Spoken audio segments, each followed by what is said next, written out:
आज की पत्रकार परिषद मैंने इसलिए बुलाया, आप लोग सब आए तो धन्यवाद। बहुत संख्या में पत्रकार लोग आए, सबको धन्यवाद। आज सबको गुड़ी पड़वा की शुभेच्छा। और आज का जो पत्रकार परिषद है इसमें 3-4 प्रमुख मुद्दे हैं। एक तो लाड़की बहन योजना के जो एक मुद्दा है। दूसरा हमारा मुंबई अधिनियम 55-56 जो तड़ीपार का जो बोलते कलम, उसको रद्द करने के लिए मुद्दा है।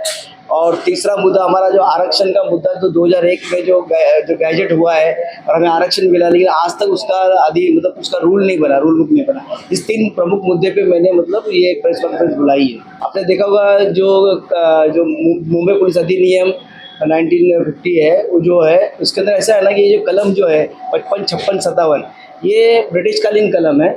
इसके अंदर ऐसा होता है इस कलम में कि कोई भी, अभी हमने ज़्यादातर पीड़ित हमारे समाज के दलित और मुस्लिम जो अल्पसंख्यक लोग पीड़ित है, तो मुद्दा ऐसा होता है इसमें पुलिस क्या करती है कि किसी भी जब जैसे उनका कोई कोई जो एरिया कोई कार्यकर्ता होता है जो एक्टिव होता है, जिनको उनकी हर चीज़ में अंकुश लगाता है या कुछ है छोटी मोटी कुछ होता है, तो इन लोग क्या करते हैं, ऐसे लोग के ऊपर जो रिकॉर्ड निकाल के जुना पुराना रिकॉर्ड निकाल के उसके अंदर क्या करते हैं ये लोग, 2 विटनेस ऑन कैमरा विटनेस बोलते हैं, ऑन कैमरा विटनेस ऐसा लेते हैं कि इसने हमसे 5,000 मांगा, इसने 10,000 मांगा, ऐसा बोल के लोग प्रपोजल डालते और ऐसे लोग को लोग एक्सटेंड करते, इन लोग अपना रास्ता साफ करते या कभी पैसे लेके भी इन लोग करते। लेकिन वो जो अधिनियम में जो विटनेस इन लोग लेते हैं, 2 विटनेस लेते हैं, ऑन कैमरा लेते हैं, उसको इन लोगों ने जब डीसीपी के सामने केस चलता है तो ट्रायलेबल नहीं बोलते। तो जो अगर आपके खिलाफ विटनेस है तो उसको ट्रायलेबल होना चाहिए। तो जो विटनेस एक्ट का रूल है, हाईकोर्ट ने इस बारे में पहले भी बहुत बार इनको ये दिया है कि ये जो मुद्दा है, जो विटनेस को ट्रायल करना देना चाहिए, इसके लिए जब इन लोग तड़ीपार करते तो हाईकोर्ट में जाके ज़्यादातर मुद्दा कैंसिल हो जाता है। खाली बॉडी ऑफेंस रहेगा या कोई गुंडा रहेगा, बहुत बड़ा गुंडा, नामचीन गुंडा रहेगा, ऐसे लोग का एप्लीकेबल रहता है। बाकी सबका ऐसा होता है कि जैसे ही ऑर्डर होता है तो 6-7 महीने के अंदर कैंसिल हो जाता है। और उसके लिए भी आप देखना, वो जो 55-56-57 ये जो कलम है, सेक्शन है मुंबई पुलिस एक्ट अधिनियम का, उसके लिए जो इन्होंने जो कोकन कमिश्नर रखा है, वो अगर आपने फाइल डाला तो कम से कम 6-7 महीना तो डेट ही नहीं मिलता है पहले वहाँ पर। तो आदमी को हरास करना हो तो पुलिस के लिए, पुलिस पैसा लेके भी करती है, कितने बार खुद का जो पर्सनल गुस्सा होता है उसने निकालती है। तो मेरा बोलना है कि जो 55-56-57 है, इसको उसको अमेंड करना चाहिए, उसको रद्द करना चाहिए। इसकी जगह पे जो सोसाइटी में ऐसे लोग जो है जिसका कि ऐसा क्राइम करते हैं, कुछ करते हैं, उसको सुधारना होना चाहिए, उसको चेंजेस लाने चाहिए, उसको कुछ काउंसलिंग करना चाहिए, ऐसा। तो इसलिए मैं बोलता हूँ, ये जो अगर अधिनियम मेंटेन करते हैं तो ये जो विटनेस लोग रहते हैं उनको एग्जामिन करने का मौका मिलना चाहिए डीसीपी के सामने। नहीं तो ऐसा किसी का भी कोई भी आदमी, जैसे मैं हूँ या किसी का, आप ऑन कैमरा ले लो कि 5,000 मांगा और उसका दिखाएंगे ही नहीं, वो लास्ट तक शो ही नहीं करेंगे। तो विटनेस अगर हम लोग एग्जामिन नहीं कर पाएंगे तो सच है झूठ कैसे मालूम पड़ेगा। तो कहीं ना कहीं वो विटनेस एक्ट का भी उसमें उल्लंघन है। और पुलिस इस कलम का मनमानी प्रयोग करती है। अगर को किसको हटाना है अपने एरिया से या मुंबई से बाहर भगाना है, किसी कार्यकर्ता को या किसी एक छोटा मोटा जो बॉडी ऑफेंस भी नहीं रहेगा, लेकिन अगर आंदोलन मोर्चा किया है तो आपका आंदोलन मोर्चा में राइटिंग का केस लग जाता है, तो राइटिंग का केस भी है तो उसको तड़ीपार करने का। क्या आपने इसके लिए कुछ निवेदन वगैरह पुलिस को दिया? मुंबई पुलिस ने हमने पूरे जितने भी 40 अधीक्षक थे और न्याय विधि विभाग है जो इस चीज़ के लिए विचार करते हैं, उन सबको लेटर दिया है। और हमने पूरे महाराष्ट्र में कम से कम नहीं बोल के भी 30 से ज़्यादा जिले में हमने उसका पोस्टर कटआउट लगाया है और लोगों को जन जागृति, इस कलम के खिलाफ जन जागृति की है। नहीं, आपने इसके जो होम सेक्रेटरी थे उन्होंने इसके बारे में जो महाराष्ट्र के आईजी है उससे वार्तालाप की कि भाई इसके बारे में, इस कानून के बारे में डिटेल दो, ऐसा। और मैंने जो पुलिस जो अधीक्षक है उनके पास जाके मिला भी हूँ और उनको समझाया, पर जो मेरे जैसे आपको समझा रहा हूँ। पर इस मुद्दे को ये जो कलम है ना, ये के लोगों के हित के नहीं है और ये जो के लोगों को और क्रिमिनल बनाने जैसा है। इसके अंदर कैसा होता है कि समझो एक आदमी को इन्होंने एक्सटेंड कर दिया, फिर वो आदमी यहाँ से जाने, पहले उस जमाने में ठीक था, इस जमाने में अगर आदमी जाता है कुछ तो क्रिमिनल होते हैं, तो उनको कैसा होता है, उन लोग उस जगह उस नए शहर में जाके वहाँ पर क्रिमिनल से मिलते हैं और हार्डकोर क्रिमिनल बनते हैं और उधर कुछ करते कांड तो नजर नहीं आते। क्यों नहीं आते? कि उनके उधर लोकल में उसका रिकॉर्ड ही नहीं रहता, ऐसा। और उन लोग जो तड़ीपार करते, तड़ीपार का भी नियम है कि उसको तड़ीपार किया तो उसका रहने की जगह है क्या, कुछ किसके पास रहेगा, ये सब देखना चाहिए। कुछ भी देखा नहीं जाता, उसका पूरा नियम का उल्लंघन करके सिर्फ बस आप तड़ीपार हो गए, आप चले जाओ, अगर मांग पूरी नहीं होती तो उसके बाद आपका एक्शन क्या होगा? देखो अभी तो हमने जन जागृति करने का काम चालू किया आपके माध्यम से, और इस कलम के जो नेगेटिव फैक्ट है वो आपको बता रहा हूँ। तो उसके बाद हम लोग क्या करें, मोस्टली देखो धरना आंदोलन मोर्चा, या हम लोग देखेंगे कि अभी तो जन जागृति पूरे महाराष्ट्र में की, फिर से एक बार हम लोग सरकार को जगाएंगे। अगर नहीं जागेगी तो फिर हम लोग उसका उपोषण या जो भी तीव्र आंदोलन करने की कोशिश करें। और जो आरक्षण की मांग कर रहे हैं, हाँ, आरक्षण की मांग कर रहे हैं, आरक्षण के मुद्दे पे आते हैं। सर कोई फरियादी वगैरह आप तक आए हैं क्या जिनके ऊपर ये सब गुजरी है? नहीं, काफ़ी फरियादी है और बहुत काफ़ी विक्टिम है इस चीज़ के लिए। तो उन सब लोग से हमारा अप्रोच है, उनका एप्लीकेशन है हमारे पास, तो वो हिसाब से फिर विचार करके ही हमने इस पर कार्रवाई करने का निर्णय लिया है। देखो, आरक्षण का मुद्दा ऐसा है कि 2001 में एक ना रूल बना था SC/ST का, इसका कि हमको आरक्षण दिया, लेकिन वो आरक्षण देने के बाद ऐसा हुआ कि उसको ना चैलेंज किया अपना, मतलब ना जॉब में प्रमोशन, मतलब SC/ST को जॉब में प्रमोशन का मुद्दे को मतलब चैलेंज हुआ किधर, अपने हाई कोर्ट में। तो हाई कोर्ट ने क्या कर दिया, उसको मतलब खारिज किया। गवर्नमेंट ने रूल अधिनियम बनाया और इसको मतलब ये किया, तो हाई कोर्ट ने उसको रिजेक्ट कर दिया। फिर वो सुप्रीम कोर्ट में गया, तो सुप्रीम कोर्ट में पिछले 20 साल से मैटर पेंडिंग है। उसके अंदर मतलब जो प्रमोशन में आरक्षण जो मिलना चाहिए वो मुद्दे के लिए उधर गया है, उधर पेंडिंग है। लेकिन बाकी जो चीज़ है SC/ST के समाज का जो मिलना चाहिए, वो उस एक मुद्दे के लिए सुप्रीम कोर्ट में उसमें रुका के रखा है। तो इसलिए पूरा मतलब वो अधिनियम ही बना नहीं, मतलब 20 साल हो गए, 20 साल 20 ईयर्स। तो रूल बुक बनना चाहिए, मतलब आपको आरक्षण दे दिया पर रूल बुक नहीं है। हमने इसके बारे में पूरे जो होम सेक्रेटरी और SC/ST कमीशन के पास भी हमने गए और उधर फाइल किया SC/ST कमीशन के पास ये मुद्दे के बारे में। उन्होंने भी ऑर्डर दिया है कि भाई जो आरक्षण का मुद्दा है इसको इम्प्लीमेंटेशन करो, पर अपनी जो सरकार है ये उदासीन ये उस पर रूल बुक बनाना नहीं चाहती है, क्योंकि उससे मतलब हमारा फायदा होगा, हमारे समाज का, तो उसके वो देना नहीं चाह रही ऐसा। सभी सरकार ऐसी है, इसलिए देखो ना आप पिछले टर्म से देखो, पहले ये हाईकोर्ट में मतलब एक्चुअली स्टेट गवर्नमेंट ही गई है सुप्रीम कोर्ट उसको ये करने के लिए, लेकिन वहां पर पेंडिंग 14 साल से 14 ईयर्स सुप्रीम कोर्ट में, और वो भी इतने बड़े समाज का मुद्दा। अभी पेंडिंग होने की वजह हो सकता है, अलग अलग पार्टी जो है हो सकती है पेंडिंग होने का मुद्दा। नहीं, पेंडिंग होने का मुद्दा मतलब कहीं ना कहीं ना उसको ठंडे बस्ते में डालकर ही रख रहे हैं। मैं बोल रहा हूँ ये जानबूझकर हो रहा है हमारे साथ, ये जो अत्याचार, ये अन्याय हो रहा है, हमको रूल बुक के सब रूल नहीं मिल रहा है, क्योंकि इससे हमारा मतलब उद्धार होगा, हमको उसका फायदा पहुंचेगा। इसकी वजह से खाली दिखाने के लिए सब मराठा का आरक्षण दे रहे, फिर वो स्टे नहीं हो चल नहीं पा रहा है। वैसा उसी तरह हमको भी उन्होंने आरक्षण दिया है, लेकिन उसका कोई मतलब रूल बुक नहीं बनाया और कुछ नहीं बना, मतलब ये सरकार मतलब नहीं चाहती, ऐसा मेरा बोलना है। कोणत्या आरक्षणाबद्दल आपण स्पष्टपणे बोलत आहात? जो अधिनियम 2001 में जो नियम बना और 2004 में का जो मतलब ये अधिनियम, उसके बारे में बोल रहा हूँ मैं, जो ऑलरेडी 2004 में हमको आरक्षण दे दिया है। आपने देखा होगा जो लाड़की बहन योजना है, इस योजना में ऐसा हुआ कि लोगों ने, जैसा जब इलेक्शन पीरियड नजदीक आया तो शिंदे साहब ने क्या किया, तुरंत ही मतलब उन्होंने बताया कि 2100 रुपये हम देंगे।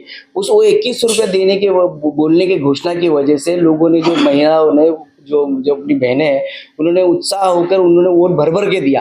आपने देखा होगा वो शिंदे साहब को जो मतलब जो पार्टी है, जो आपने देखा था विभाजित किया पार्टी, उसको डायरेक्ट 80 लड़ते डायरेक्ट 60 सीट, तो 60 सीट क्यों मिली कि हमारी बहनों ने वोट डाला कि 2100 रुपये मिलेंगे इसके लिए। लेकिन उन्होंने अभी पिछले सरकार बन के 4 महीना हो गया, अब तक उन्होंने कोई मतलब उसके बारे में ये नहीं किया, खाली घोषणा कर रहे हैं, पर देंगे कब ये पता नहीं। जिनको मिल रहा था उस पर कई कानून नए बनाए गए, कई लोग का लिस्ट से नाम भी हटा दिया गया। वो कैसा है, पहले उन्होंने मतलब वोट जीत के आने के लिए पहले उन्होंने ये सब रूल बुक बनाए नहीं, जब अभी दे दिया, अब जीत गए, तो अभी उन्होंने मतलब काटना चालू किया, छाटना चालू किया। इनके फंड नहीं होगा, जब फंड का प्रोविजन नहीं कर पा रहे, इसके लिए अभी उन्होंने निकाला, नया रूल निकाला कि भाई इसका अगर इसके पास गाड़ी है, इसके पास ये है, इसके पास वो है, तो उसको मतलब छाटनी करो। ये मतलब पहले करना चाहिए था ना, इम्प्लीमेंटेशन से पहले अभी इम्प्लीमेंट कर दिया। तो मेरा बोलना है कि जो भी हमारी बहनें हैं, चाहे वो अमीर वगैरह, उनको अधिकार नहीं है क्या है, तो उनको भी मिलना चाहिए। जो बैठे हुए नेता है उनके पास काफी पैसे होते हैं और काफी सहायता दी जाती है सरकार के पैसे से, मतलब पब्लिक मनी से बहुत सारी सहायता दी जाती है। क्या बोल रहे हैं? मैं समझा नहीं। सत्ता में जो आते हैं जीत के, उनको पब्लिक पैसे से टेलीफोन है, मोबाइल है, गाड़ी है, 4 व्हीलर, मतलब बंगला रहने को सारी चीजें प्रोवाइड की जाती है। देखो कुछ चीज़ ऐसा है, इस बारे में मैं ये बोलना चाहूँगा कि अभी अपने मुद्दे से बाहर जा रहे हैं हम लोग। लेकिन कुछ चीज़ है जो फैसिलिटी है, वो लोग सेवक है, लोगों ने चुन के दिया, तो उसको थोड़ा बहुत फैसिलिटी मिलना चाहिए, जो उसका खर्चा मतलब उसके जेब से ना हो। देखो फिलहाल अभी हमारा मुद्दा ये है कि जो अभी सरकार अभी आई है, जो बोलकर तो 2100 रुपया देने का वादा किया, उस 2100 रुपया हमको मिलना चाहिए, हमारी बहनों को मिलना चाहिए, ये हमारा मांग है। अगर वो उस चीज़ को उन लोग अगर लंबा खींचते हैं तो हम लोग उसके लिए हम लोग आंदोलन मोर्चा करेंगे, हम लोग घेराव करेंगे मंत्रालय पे। देखो लाड़का भाव मतलब मैं तो चाहता हूँ जैसे लाड़की बहन योजना है, ऐसा हमारे बेरोजगार भत्ता है हमारे पास, या हमारे जो बच्चे हैं जो यंग जो जनरेशन 10th है 12th पास है, ऐसे लोग को लोन मिलना चाहिए विदाउट गारंटर, और 6% या छोटे इसमें, जिससे उन लोग अगर वो लोग उद्योग करते हैं छोटा मोटा, तो हो सकता है उसमें से 50% लोग मतलब बता ना सेल्फ एम्प्लॉयड बन जाए। तो क्या फंडिंग की वजह से बहुत लोग नहीं कर पाता। मेरा बोलना है कि 5 लाख से 25 लाख तक की मदद, मतलब हमको ना लड़कों को तुम भले आप बेरोजगार भत्ता मत दो, पर लेकिन लोन का प्रोविजन करो कि सबको लोन मिले, जिससे वो इजी लोन मिले, इजी गारंटर दो और कोलेटरल दो, ये सब नहीं। आधार कार्ड है तो आधार कार्ड के से वेरीफाई करके लोकल है अपना जो भी पुत्र है, तो उसको 5 से 25 लाख तक की उसके कोई प्रपोजल पे तातड़ी की मतलब लोगों को लोन देना चाहिए, जिससे मतलब हमारा इकोनॉमी भी बढ़ेगा और जो बेरोजगार लड़के हैं उनको एक चांस मिलेगा अपने आप को प्रूव करने के लिए, और सेल्फ एम्प्लॉयमेंट बढ़ेगा। देखो ये सही बात है, अभी अगर नहीं देंगे तो इसको इलेक्शन जुमले में ही गिनेंगे ना। अभी अगर वो दे ही नहीं रहे, देने को 4 महीना लगा रहे हो, तो बोले थे हम आते ही दे देंगे, तो दे नहीं रहे, तो अभी हमको तो जब तक अगर नहीं मिलता तब तक तो हमको इलेक्शन जुमला ही लगेगा ना ये। देखो अभी कैसा है कि जो शिक्षा है और अपना जो दवाएं है, तो अभी प्राइवेट बड़े बड़े हॉस्पिटल्स आ चुके हैं, और लोग भी क्या था अपने जो अच्छे अच्छे बड़े बड़े नेता लोग हैं या कुछ बीमार पड़ते तो लोग बीच कैंडी जाते हैं। अगर वो अपने खुद के ही बनाए हुए अगर हॉस्पिटल में जाएंगे शताब्दी है या साइन में, तो वहाँ पर उनको मालूम पड़ेगा उधर के लोगों के साथ क्या सुख सुविधा की कमी है क्या नहीं है, और ज़्यादा लोग हम लोग यूज़ करेंगे तो उसको ऑटोमेटिकली उनको अपने आप को चेंज करना पड़ेगा। कुछ लोग उसमें जागरूक आवाज़ उठाएंगे जो अगर उनको सेवा नहीं मिली। अभी अब बहुत गरीब तबके का आदमी जाता है तो वो बेचारा शोषित होता है और वो डरा हुआ रहता है, उसको कुछ भी तो उनको बात करने का आपने देखा होगा हॉस्पिटल्स में जो वार्ड बॉय और जो नर्स है बात ऐसा करती जैसे हम लोग इंसान ही नहीं, जैसे कुत्ते ऐसे बात करते, तो फिर वो क्या करें। वही बोल रहा हूँ ना, तो सरकारी जो गवर्नमेंट के जो हॉस्पिटल में अगर इलाज बराबर नहीं हो रहा है उसकी वजह क्या है, क्योंकि वहाँ पर अच्छे लोग नहीं जा रहे, हम जैसे जो तबके के लोग जा नहीं रहे। हम जैसे लोग अगर उसका यूज़ करने की कोशिश करें तो ऑटोमेटिक इनको ना अच्छी सुविधा अच्छी फैसिलिटी देनी पड़ेगी, और मतलब करना ही मजबूर करना पड़ेगा। अगर एक मिनिस्टर अगर चले जाए, अगर एडमिट हो जाए बीएमसी में, तो कितना चीज़ चेंज हो जाएगी। आपने देखा साफ सफाई ये वो क्लीनिंग क्यों, क्योंकि वो मिनिस्टर आया है ऐसा। तो मेरा बोलने का मतलब पहली बात तो सरकारी जो तबके के लोग हैं, बड़े बड़े ऑफिसर है, ये सब लोग ने प्राइवेट हॉस्पिटल में जाना ही नहीं चाहिए। इन्होंने अपने सरकारी हॉस्पिटल, उनको अपने हॉस्पिटल पे भरोसा नहीं है, तो ये अगर वो खुद जाएंगे तो वहाँ पर ऑटोमेटिक अच्छी ट्रीटमेंट्स या अच्छा कुछ जो है अच्छे डॉक्टर्स ये सब आना पड़ेगा, मतलब लाएंगे इन लोग, सिस्टम को लाना पड़ेगा। क्यों? क्योंकि खुद अपना इलाज वहाँ पर करें। कुछ तो सर नेता है कि बाहर गाँव विदेश में जाके इलाज करवाते, तो उनको क्या भारतीय डॉक्टर पर विश्वास नहीं? देखो आप अपने साथ भारत गए कि नहीं गए, विदेश में अगर जाओगे तो ज़्यादातर हमारे इंडियन डॉक्टर्स ही है, जितने अच्छे अच्छे पोजीशंस पे सब इंडियन डॉक्टर्स है।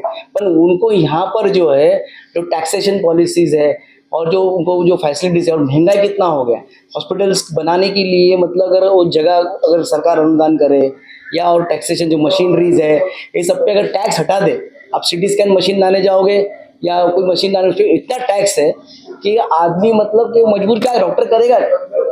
तो उसकी वजह से ऐसा है कि यहाँ पर डेवलपमेंट करना, मतलब उनको खुद को ट्रीटमेंट करने के लिए जो खर्चा आ रहा है या आ रहा है वो इधर रिकवर नहीं कर पाते, तो ऐसे लोग क्या बाहर चले जाते हैं, तो वहाँ पर जाके अपने को तो उनकी गवर्नमेंट फैसिलिटीज देती है, अच्छा सैलरी देती है सब, तो उसके लिए वहाँ पर जाके लोग देखो। पहला तो सबसे पहला ये जो तीनों मुद्दे हैं इसके ऊपर जो पहले जो लेटरिंग करना है, हमने सब जगह लेटरिंग किया, कमीशन में भी हमने फाइल किया है और हमारा वो चल रहा है डे टू डे।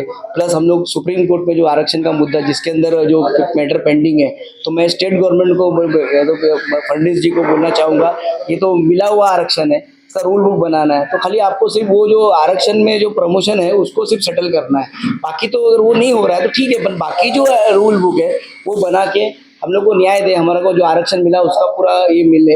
अगर नहीं सब करती है सरकार तो हम लोग अभी तो जन जागृति कर रहे हैं, फिर हम लोग चक्का जाम करेंगे और कोशिश करेंगे कि हम इनका मतलब पूरा मतलब स्टेट को रुकाने की कोशिश करें। जो आपने देखा होगा जो कुत्ते का मुद्दा आया है, जो मॉन्यूमेंट बना हुआ है, और इतिहास में उसका उनका बोलना है कि इतिहास में कहीं भी उसका मतलब वर्णन नहीं कुत्ते का, शिवाजी महाराज के कुत्ते थे ऐसा कोई वर्णन नहीं था। लेकिन ये जब बना उस दौर में किसी ने आवाज़ नहीं दिया, उसने किसी कुछ बोला नहीं। शिवाजी महाराज के वंशज भी थे उस टाइम जो अभी है, उन्होंने उस दौर पे आवाज़ नहीं दिया। अभी अचानक क्या हो गया, कुत्ते पे पूरा रिफ्लेक्ट करके पूरा ध्यान उधर कुत्ते की तरफ। तो ये जो सरकार है ना, ध्यान डाइवर्ट करना चाहती है लोगों का। जिस अब जो प्रगति का मुद्दा है, जो रोजगार का मुद्दा है, ये सब मुद्दा छोड़ के हिंदू मुस्लिम औरंगजेब फिर कुणाल कामरा ऐसा सब करके है ना, लोगों का मतलब ध्यान पूरा डाइवर्जन करके जो मुद्दे की बात है, लड़की बहन के 2100 रुपया उससे डाइवर्जन करना, या रोजगार का मुद्दा डाइवर्जन करना, हमारे आरक्षण का मुद्दा, ओबीसीओ का आरक्षण का मुद्दा, ये सब तो मतलब पर्दा डालने के लिए और लोगों का ध्यान डाइवर्ट करने के लिए सब चालू है।